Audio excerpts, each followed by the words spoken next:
Bismillahirrahmanirrahim. Kenapa Syekh Ahmad Dahlan, Kiai Haji Ahmad Dahlan, tidak melekatkan kalimat Ahmad tapi Muhammad di sini? Karena dorongan untuk mendekat kepada Allah itu sudah banyak. Ayat-ayatnya luas, semangatnya sama, tuntutannya luar biasa. Tapi persoalannya, banyak orang hubungan yang dekat dengan Allah, salatnya rajin, bagus ibadahnya, tapi aplikasi dan aktualisasi ibadah ritualnya ini sebagai nilai vertikalnya itu tidak tampak dalam nilai horizontalnya.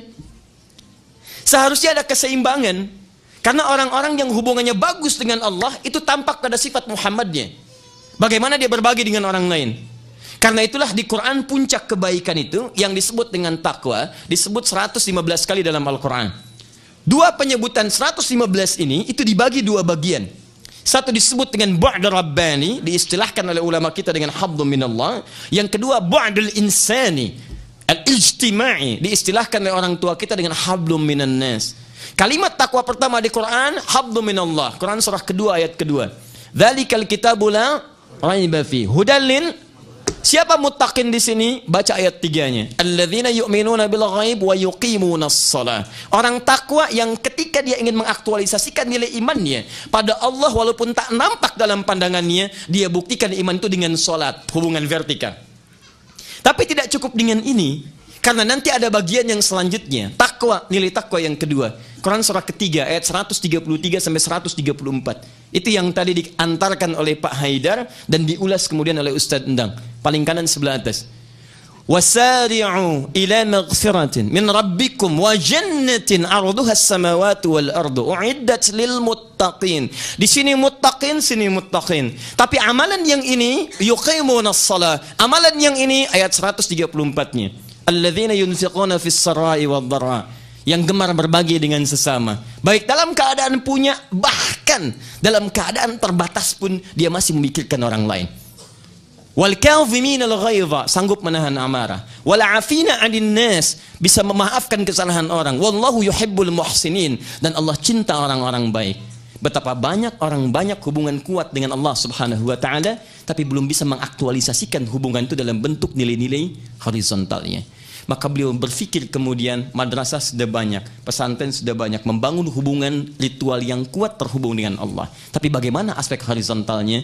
Itulah yang kemudian kata Muhammad ditambahkan ya nisbah setelahnya. Kalau ya-nya nisbah, itu berarti pengikut. Datuk saya, pengikut datuk saya, karena beliau keturunan Nabi. Habib yang tidak mencatatkan kehabibannya.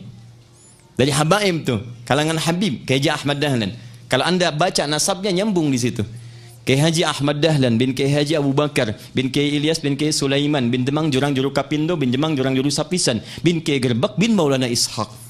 Siapa Maulana Ishaq itu? Adalah anak dari Syekh Ahmad Jumadil Kubra. Siapa beliau? Keturunan Ali Zainal Abidin. Siapa beliau? Keturunan Ali Zainal Kabir, Ali Zainal Abidin, keturunan Al-Husain. Al-Husain adiknya Al-Hasan. Al-Hasan dua-duanya putra Ali bin Abi Thalib radhiyallahu taala anhum jami'an, zauj Fatimah Az-Zahra. Ya, suami dari Fatimah Az-Zahra bintu Rasulullah sallallahu alaihi wasallam.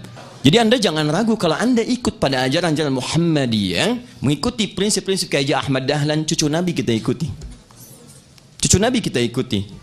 Tapi yang paling menarik adalah, saya tidak ingin anda ikut datuk saya aja. Jangan kemudian anda lekatkan nisbat kepada kakek saya saja. Muhammad pengikut Muhammad. Buktikan anda benar-benar pengikut Muhammad sallallahu alaihi wasallam. Maka di sini kefaqihan Kiai Ahmad Dahlan dalam ilmu bahasanya ditambahkan tak di ujungnya, tidak dicukupkan dengan ya nisbahnya. Kalau tidak faqih bahasa Arab mustahil digunakan kemudian ini. Tambahkan tak Muhammadiyah, tak menunjuk pada sifat. Seakan-akan beliau ingin katakan, orang-orang yang terlibat di persyarikatan ini, yang hadir di Muhammadiyah, bukan hanya sekedar mengklaim bahwa saya pengikut Muhammadiyah, saya pengikut Nabi, tapi buktikan oleh sifat-sifat yang terlekat pada nama Muhammad. Karena itu ketika anda kemudian tertuliskan, bahkan ada KTA-nya, kartu tanda anggota dan sebagainya, Muhammadiyah, di situ kemudian ada komitmen untuk menjunjung tinggi sifat-sifat yang terlekat pada nama di dalamnya. Muhammadiyah, Muhammad yang peduli dengan sesama, yang perhatian dengan lingkungan sekitaran, yang merawat lingkungan, yang berkasih sayang dengan sesamanya. Itulah Muhammadiyah.